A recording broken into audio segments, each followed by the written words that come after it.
How to find Ubisoft Connect activation code on Steam.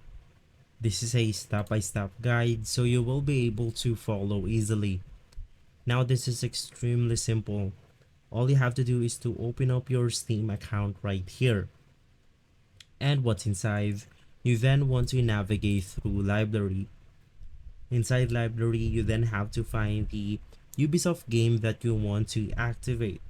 So as an example, I'll just go ahead and use one of my games right here. So since I don't have any Ubisoft games, what's inside the Ubisoft game, you can just go ahead and right click on that specific game, navigate through manage, and what's inside, you will be able to see the activate on Ubisoft right here.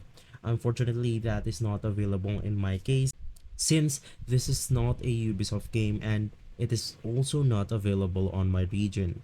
But you can just navigate through manage and you should be good to go. If this video has been helpful for you, please consider by liking and subscribing. I'll make sure to see you again next time, and as always, thank you.